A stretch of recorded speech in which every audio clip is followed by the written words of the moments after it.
सभी हमारे पत्रकार भाई, आज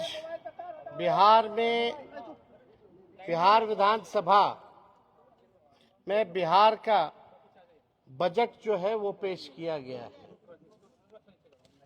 और ये सरकारी पन्नों पर झूठ और जुमलों की स्याही से लिखा हुआ भाषण जो है माननीय उप मुख्यमंत्री सम्राट चौधरी जी ने पढ़ा है, मगर इससे जमीनी सच्चाई कुछ और है, वास्तविकता कुछ और है। और पूरी तरीके से जब हम लोगों की सरकार 2015 में महागठबंधन की थी,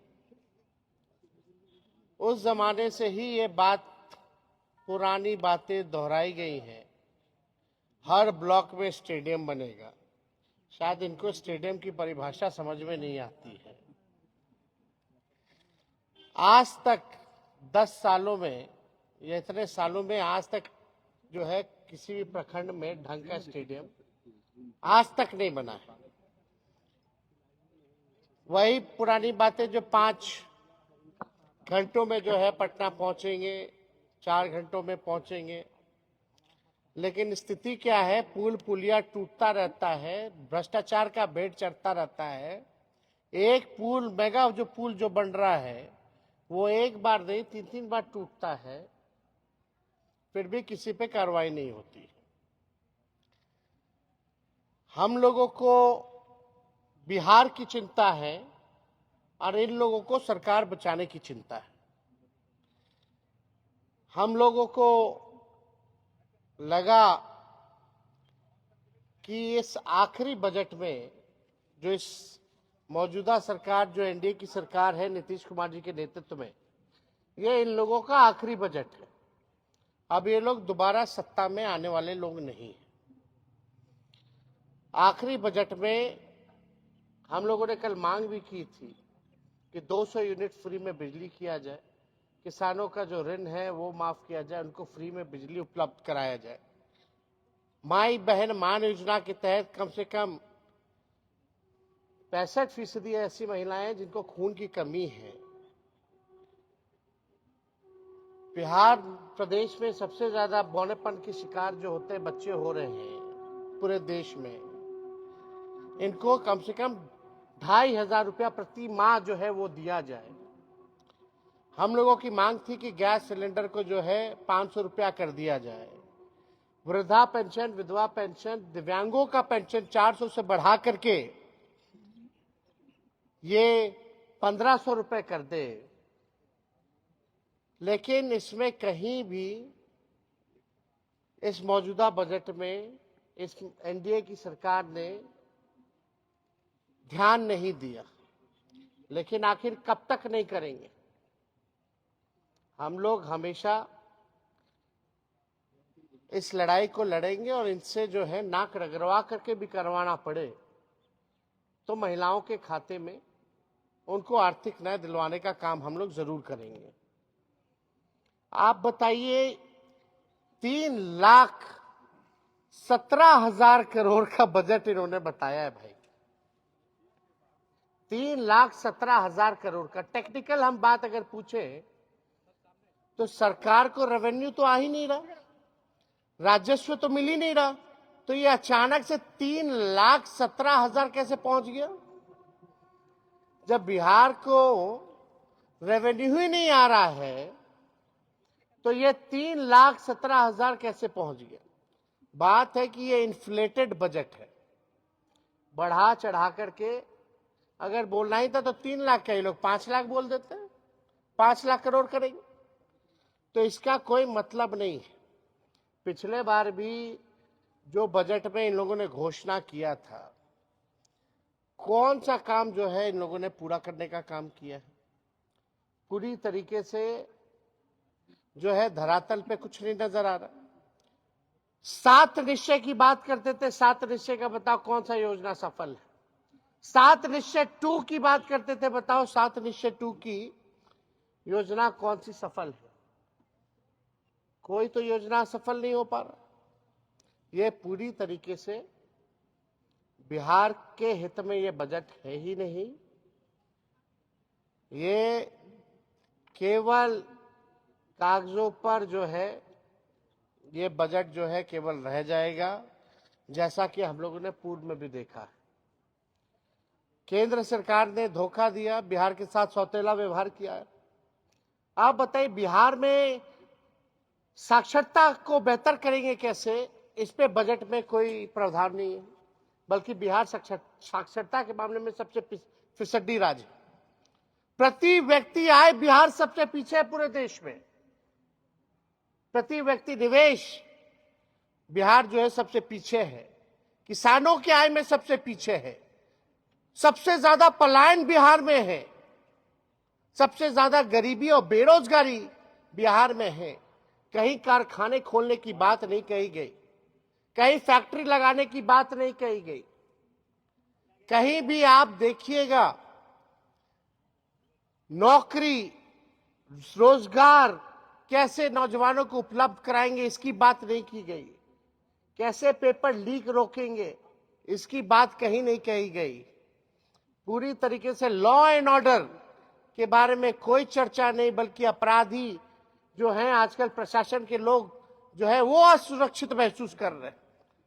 पुलिस कर्मियों को जो है मारा जा रहा है, कभी कौन माफिया मार दे रहा, सर फोड़ दे रहा, कभी गोली चला दे रहा। पुलिस का मॉडर्नाइजेशन कैसे हो, इसके बारे में कोई चर्चा इस बजट में नहीं है। पलायन को हम कैसे रोकेंगे, इसके बारे में कोई चर्चा नहीं। बंद चीनी मिल हो, जूट मिल हो, इसको कैसे खुलवाएंगे, इसके बारे में कोई चर्चा नहीं है। दिव्यांग भाइयों के बारे में कोई चर्चा नहीं है। महिलाओं को आर्थिक न्याय देने के बारे में कोई चर्चा नहीं है। ये हवाई फल्ला चीज चलाएंगे, फल्ला चीज चलाएंगे। अरे तुम बस चलाओगे, कुछ चलाओगे तो बताओ कितना बस चलाओगे, कहां से चलाओगे, कौन से शहरों में चलेगा, या कैसे ट्रेनिंग दिलवाइएगा, क्या है उसका। केवल हवाई नॉर्मल बिहार ट्रांसपोर्टेशन का बस तो चल नहीं पाता है।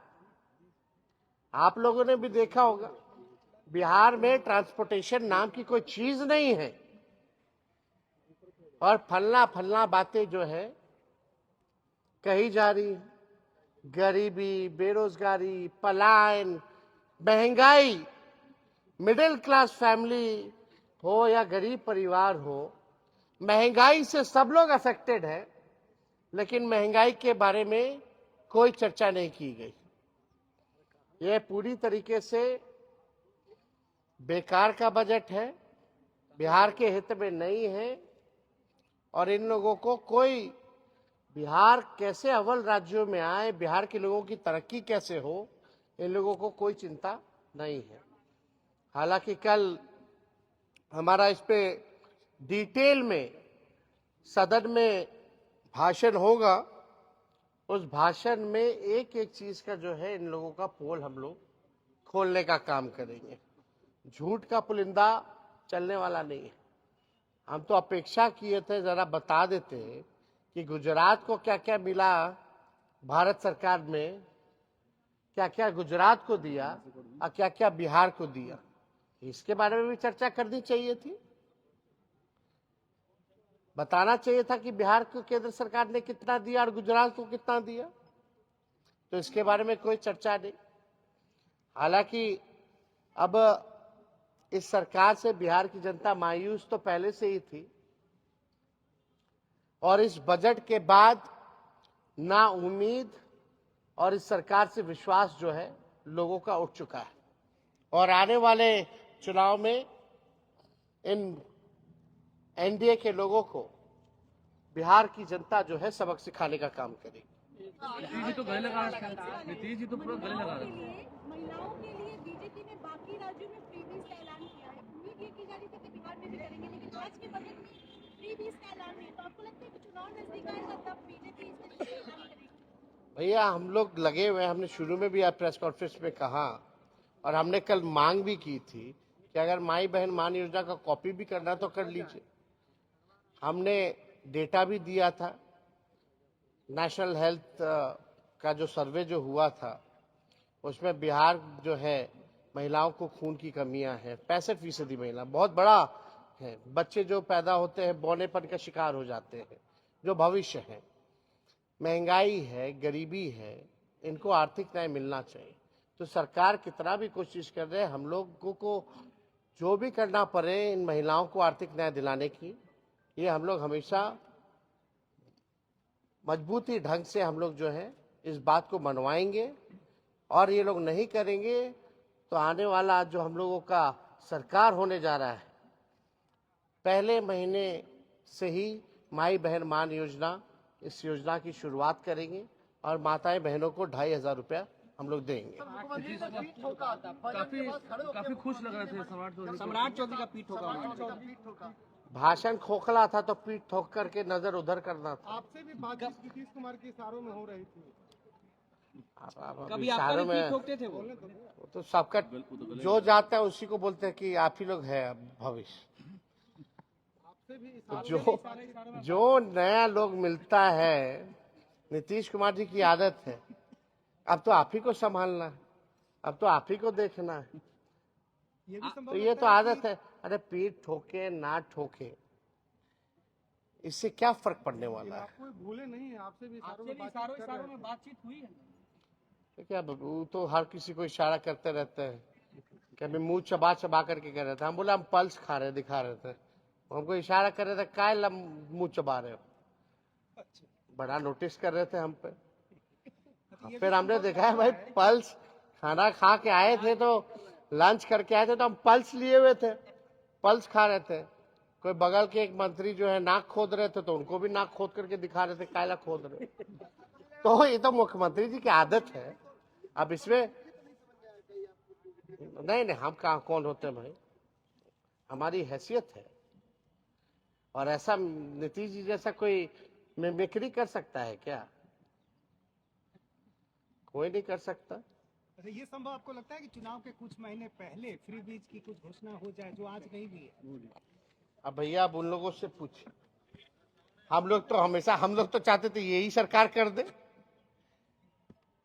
नहीं करेगी तो हम लोग करेंगे। सुनील सिंह मामले में सुप्रीम कोर्ट का फैसला आया, उसके बाद भी जो है सदन में प्रवेश नहीं किया जा रहा है। तानाशाही है ना भाई।